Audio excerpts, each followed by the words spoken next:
Hello everyone, I am doctor Priyanka Bhardwaj और आज हम बात करेंगे नेशनल सीड कॉर्पोरेशन के बारे में कि कौन कौन सी पोस्ट इसमें आती हैं, क्या एलिजिबिलिटी क्राइटेरिया रहता है, क्या सिलेबस रहता है और क्या एग्जाम पैटर्न रहता है। ये सारी चीज़ें हम आज के सेशन में डिस्कस करेंगे।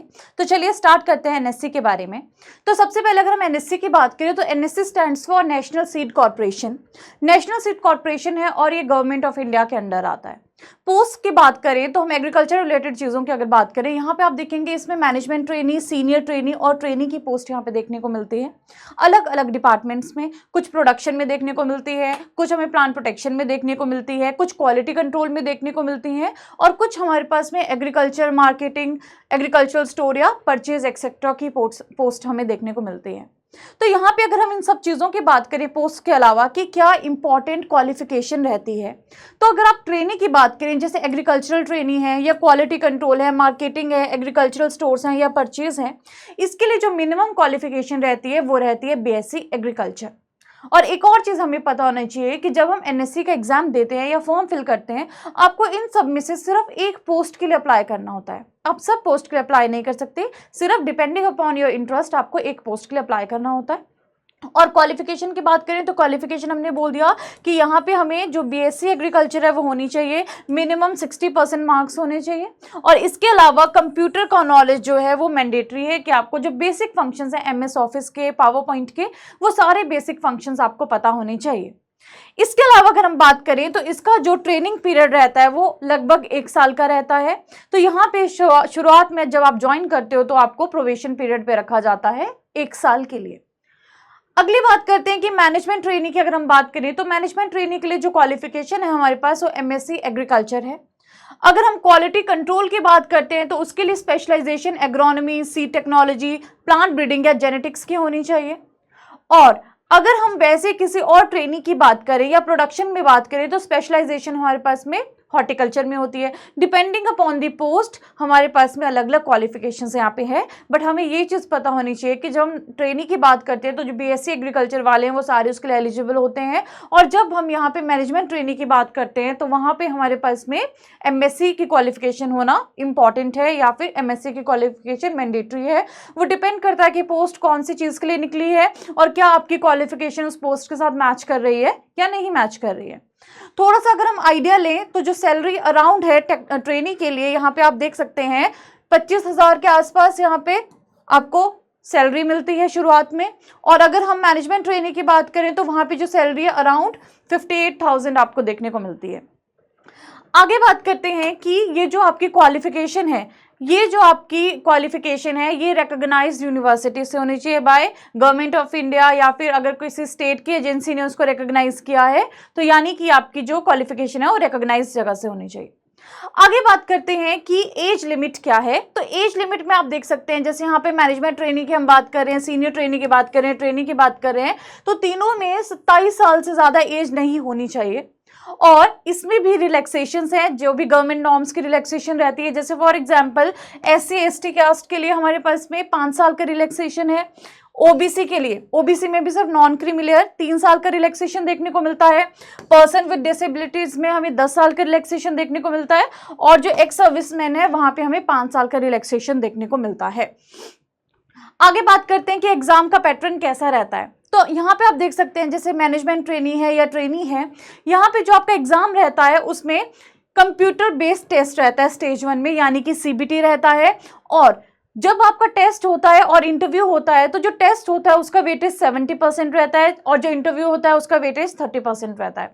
तो यहाँ पे अगर हम टेस्ट की बात करते हैं, जो आपका स्कोर्स आप करोगे सीबीटी में और जो आपका स्कोर होगा इंटरव्यू में, उसको मिला के आपका मेरिट बनता है, फाइनल आपका सिलेक्शन होता है उसी के बेसिस पे जो आपका फाइनल स्कोर होता है। उसके बाद में अगर हम बात करें कि एग्जाम का पैटर्न किस तरह से डिटेल्ड, अगर हम पैटर्न की बात करें तो सबसे पहले तो देखो स्टेज 1 में क्या है, आपका सीबीटी होगा, कंप्यूटर बेस्ड टेस्ट होगा।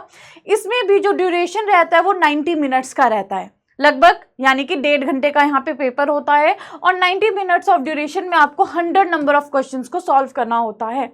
अब 100 क्वेश्चंस में भी क्या है, जो 70 क्वेश्चन होते हैं वो आपके सब्जेक्ट स्पेसिफिक होते हैं। जैसे अभी हम बात कर रहे थे ना कि मैनेजमेंट ट्रेनिंग के लिए अगर क्वालिटी कंट्रोल के लिए अगर हम बात करें तो एमएससी जो होनी चाहिए वो जेनेटिक्स में होनी चाहिए, प्लांट ब्रीडिंग में होनी चाहिए।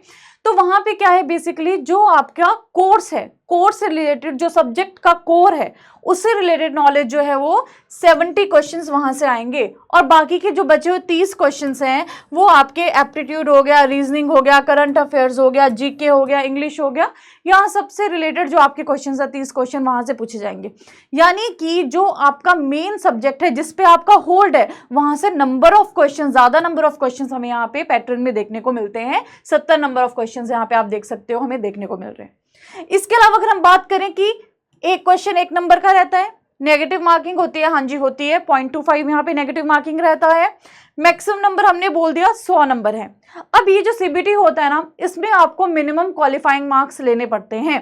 तो मिनिमम क्वालिफाइंग मार्क्स क्या है, इसमें 35 हैं। अगर आपका जो स्कोर है 100 में से 35 से कम है तो आप फर्स्ट स्टेज को क्वालिफाई नहीं कर पाते हो फर्दर स्टेज के लिए। तो यहाँ पे जो मिनिमम क्वालिफाइंग मार्क्स है वो है 35 आउट ऑफ 100। सिलेबस की बात करें, जैसा हमने बोला था कि जो पोस्ट निकलेगी उसके अकॉर्डिंग ही हम सिलेबस देखेंगे। तो देखो सबसे पहले अगर मैनेजमेंट ट्रेनिंग हमारे पास में ये प्रोडक्शन का है तो वहां पे हमारे पास एग्रोनॉमी है, जनरल एग्रीकल्चर है, सीड टेक्नोलॉजी है, प्लांट ब्रीडिंग एंड जेनेटिक्स है, एग्री बिजनेस मैनेजमेंट है। अगर हमारे पास में हॉर्टिकल्चर के हम ट्रेनिंग की बात करते हैं उसकी पोस्ट के लिए, तो हॉर्टिकल्चर या जनरल एग्रीकल्चर है, एग्रो फॉरेस्ट्री, फार्म फॉरेस्ट्री या high tech nursery management, vegetable seed production, fruit orchards, ये सारी चीजें हमें यहाँ पे पढ़नी पड़ेंगी। और अगर हम बात करते हैं मार्केटिंग के मैनेजमेंट ट्रेनिंग की, तो वहां पे हमारे पास में जैसे कि एग्रोनॉमी है, सीड टेक्नोलॉजी है, प्लांट ब्रीडिंग एंड जेनेटिक्स है, एग्रीकल्चर मार्केटिंग है। वैसे ही फर्दर एग्रीकल्चरल इंजीनियरिंग की बात करेंगे तो उससे रिलेटेड जितने भी ये सब्जेक्ट्स हैं इन सबको आपको कवर करना पड़ेगा। क्वालिटी कंट्रोल की बात करेंगे तो आपको एग्रोनॉमी पढ़ना पड़ेगा, सीड टेक्नोलॉजी पढ़ना पड़ेगा, प्लांट ब्रीडिंग एंड जेनेटिक्स पढ़ना पड़ेगा। और अगर आप सीनियर ट्रेनिंग की बात करते हो, यहाँ पे आप देख सकते हो कि कौन कौन से सब्जेक्ट्स को आपको कवर करना है, ये डिपेंड करता है आप किसके लिए अप्लाई कर रहे हो। तो पोस्ट के अकॉर्डिंग यहाँ पे आपको सिलेबस दिया गया है। जैसे कि प्लांट प्रोटेक्शन में अगर कोई सीनियर ट्रेनिंग है तो वहाँ पे प्लांट पैथोलॉजी कवर करना पड़ेगा, एंटोमोलॉजी कवर करना पड़ेगा, केमिकल से रिलेटेड नॉलेज होना चाहिए, जनरल एग्रीकल्चर से रिलेटेड नॉलेज होना चाहिए, राइट। इसके अलावा अगर आप मार्केटिंग की बात कर रहे हो तो मार्केटिंग से रिलेटेड आप सब्जेक्ट्स देख सकते हो, एग्रोनॉमी हो गया, सीड टेक्नोलॉजी हो गया, प्लांट ब्रीडिंग एंड जेनेटिक्स हो गया, एग्रीकल्चर मार्केटिंग हो गया।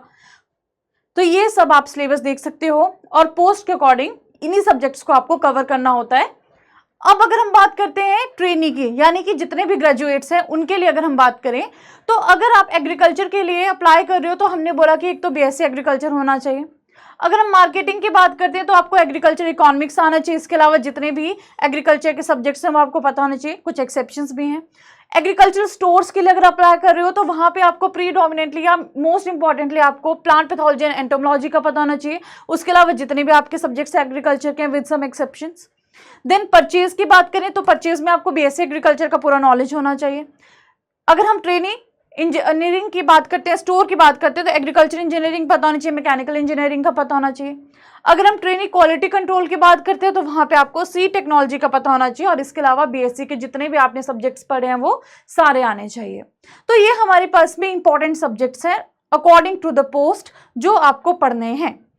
इसके अलावा अगर हम बात करें कि एग्जाम का पैटर्न कैसा रहता है, तो यहाँ पे टोटल नंबर ऑफ क्वेश्चंस की अगर हम बात करें तो 20% ऑफ द क्वेश्चंस इजी होंगे, 40% of the question moderate level के होंगे, एवरेज लेवल के होंगे, और जो 40% ऑफ द क्वेश्चन है, रेस्ट ऑफ द क्वेश्चन जो है वो टफ लेवल के होंगे। तो आपको जो प्रिपरेशन करनी है वो according to the post and according to the subject ही पढ़ना है। और ध्यान में ये चीज़ रखनी है कि जो क्वेश्चंस होंगे 20% ईजी होंगे, 40% एवरेज होंगे, और 40% ऑफ द क्वेश्चंस क्या होंगे, टफ क्वेश्चंस हमें यहाँ पे देखने को मिलेंगे। तो इसके लिए अच्छे से प्रिपेयर करिएगा। All the very best for exam. इसके अलावा आप देखेंगे डिस्क्रिप्शन में एक लिंक दिया गया है जो टेलीग्राम चैनल का लिंक है, उसको आप ज्वाइन कर सकते हैं। Thank you so much.